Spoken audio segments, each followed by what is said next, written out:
Protests, movements being co-opted is something as old as history itself. Movements have always been open to being co-opted. It has happened hundreds of thousands of times, but probably the most recent example is actually Stop the War Coalition. Um, I've said before, I've got a friend who was, shall we say, part of that. Very, very much part of it for years. Um, and then they had a bit of an incident and they realized after that that the entire movement was full of conspiracy theorists, cranks, and lunatics, left in quite a dramatic way. Um, and right now, even after sort of they left sort of a couple of years ago, you look at the sort of the situation of the Ukraine war with Stop the War coalition has platformed pro-Putinist propaganda.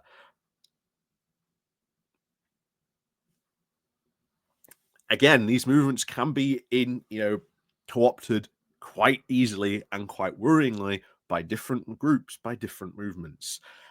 Most people who were part of that will admit that those people they were actually there to begin with.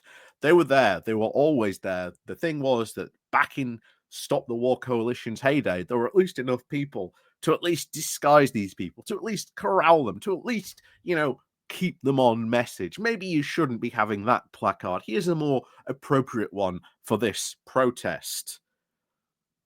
But however, the popularity of its heyday came and went. But those people, the cranks, the lunatics, the conspiracy theorists stayed. And they are the ones who dominate that organization now.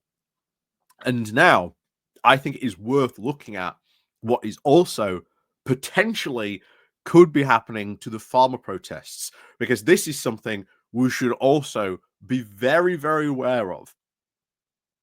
That the farmers who are protesting being now co-opted by the radical right, conspiracy theorists, and even more worrying, climate skeptics. At the end of the day, the co-opting of Stop the War Coalition didn't work because, like I say, it had gone. It had had its heyday. It had its moment in the sun, and anyone can recognize right now that they are spreading some, platforming, that type of people. However, this movement being co-opted by these people will have some very worrying ramifications, certainly when it comes to the idea of getting sustainable farming going and sort of sustainable farming practices, climate change, and of course, our goals to go to net zero. And ultimately, this is the goal of these groups, to stop that. And that will have a very, very negative effect on the UK.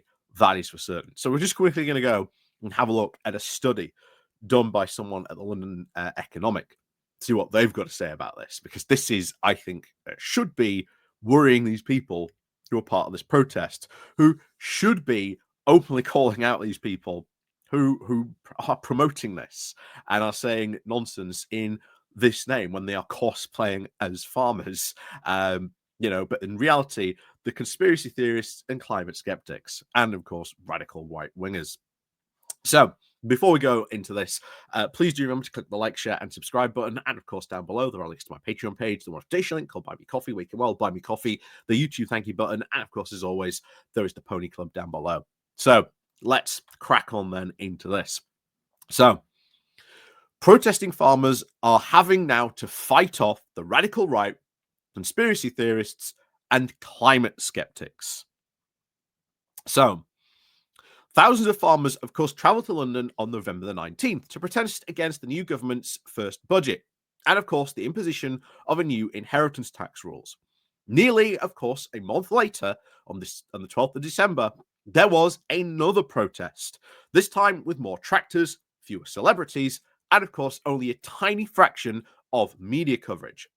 Similar protests, of course, then happened in Cardiff, Felixstowe, York, Exeter, Derbyshire, and of course, many other places.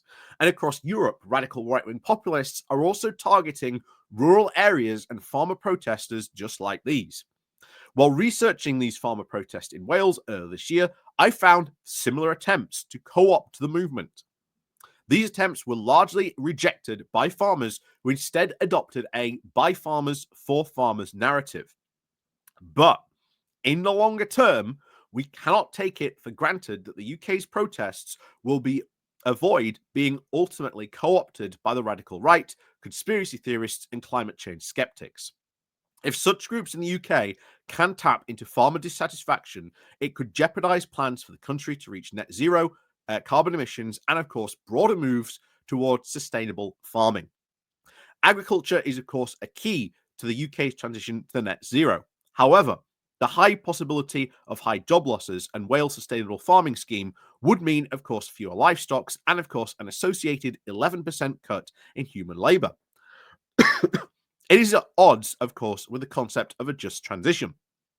In short, a just transition does mean that workers should not lose out as society moves away from fossil fuels and becomes more sustainable.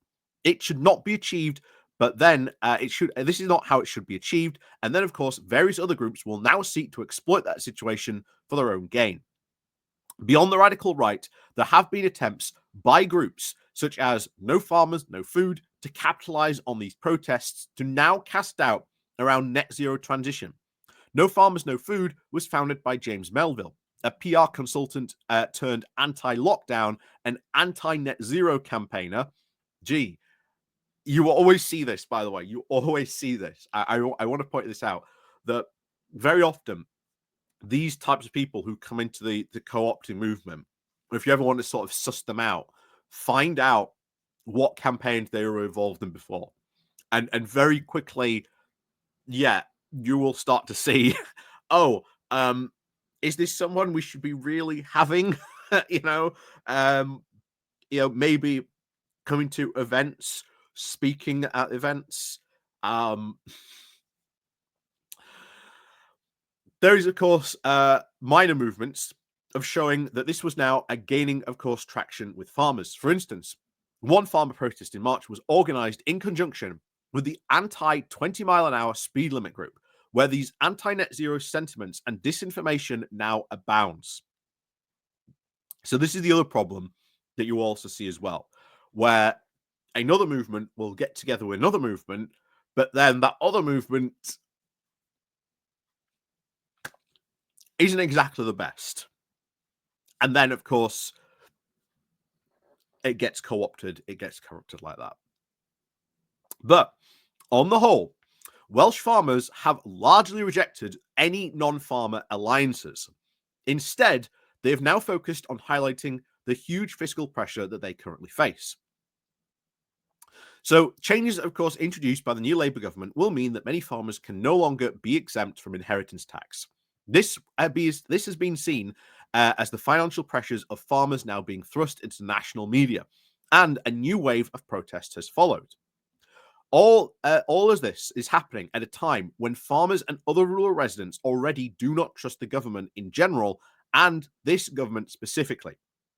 Before the UK election this year, Steve Reid, the Shadow Secretary of State for Food and Environmental Affairs, or DEFRA, assured farmers that Labour had no intention of changing inheritance tax rules. Subsequently, this was reversal, and Reid retained the same role when Labour moved into the government, will now further entrench this sentiment of mistrust.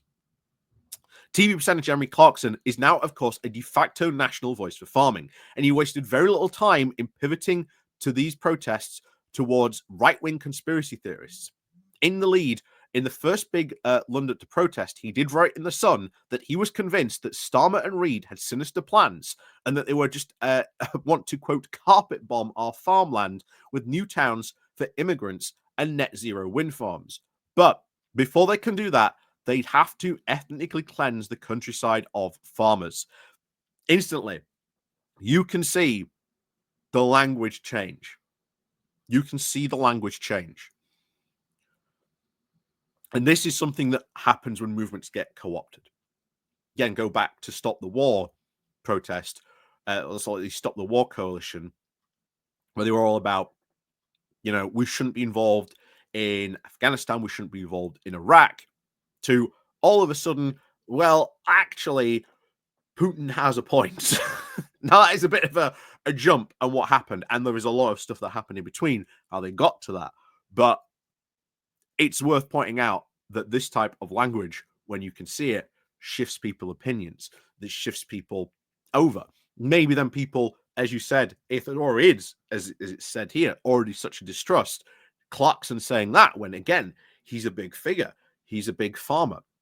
After all, he's got his show on Amazon Prime, right? If he's saying that, you know, Starmer and Reeves has this sinister plan to, eliminate, British farming pretty much, as that statement goes. Well, Clarkson's a big figure. And a lot of people will believe that hook, line, and sinker, and then they too will start adopting that language. And then that starts tumbling down through everyone else in this movement.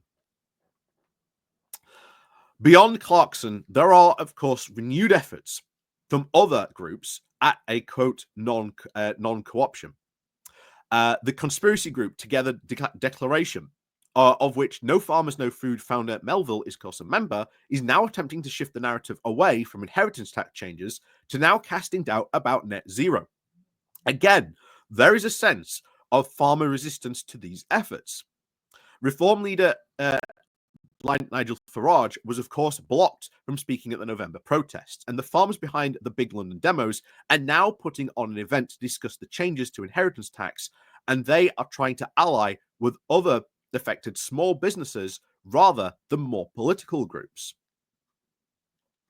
So at least they are aware of this, and that they are trying to fight back against this. They're trying to sort of ignore these types of things, and they are sort of trying to argue it from a policy stance. Now, again, I've said before, I think these inheritance tax changes will be good for farming overall. When these rules originally were introduced, agricultural land skyrocketed in price. And if these rules do remain in place, you will see a drop in inheritance tax, or at least the price not in inheritance tax, but you'll see a drop in agricultural land prices. I do think that will happen. And remember, these farmers who are complaining about paying this tax, they're not paying the full inheritance tax either. It's worth reminding people. And of course, hey, it's also worth remembering, just a couple of days ago, there was a fantastic interview that you had. I think it's the guy who writes the really good blog from Sheffield Hallam, The Accountant, went on TV with another farmer and basically said, well, actually, you can do this, this, and this, and you can avoid paying inheritance tax. And meanwhile, this farmer is just absolutely indignant that he would never engage with an accountant in such a way. I'm sure he's never spoken to an accountant before, and I'm sure they've never told him similar things. But this is what this really means. And I think we are going to see a bigger push against net zero. You're going to see, I think, more movements try, or at least people are going to try and co-opt movements to try and force this to be, actually, this is an anti-net zero agenda. We're already seeing this, by the way. There's some economic groups who are saying, the reason why we have such a bad economy in the UK is because we're making this net zero push. Again, not true, but this is what they're trying to push. So back to this. So there are, of course, overlaps between farming and net zero. For instance, the UK's electricity grid will need upgrading to accommodate the extra demands for society that, of course, switch from fossil fuels to renewable energy. Under Labour's proposals, this will mean, of course, a significant number of increase in pylons now in rural areas. Again, we've talked about this before. You need this infrastructure. Like it or not, you need this infrastructure. Has to be built. There is, of course, already strong opposition from groups who describe these pylons, of course, as a plan to destroy the countryside. This overlaps with farmers who now complain that new pylons will disrupt their work. Meanwhile, the groups such as No Farmers, No Food repeatedly cast farmers as the original environmentalists and protector of the true British lands. Again, you can see what they're trying to do. So the National Farmers Union states that there is legislated environmental targets for agriculture, and these could be under threat from the new inheritance tax changes. Furthermore, the Welsh farmers' protests do seem to result in now a U-turn by the Welsh government.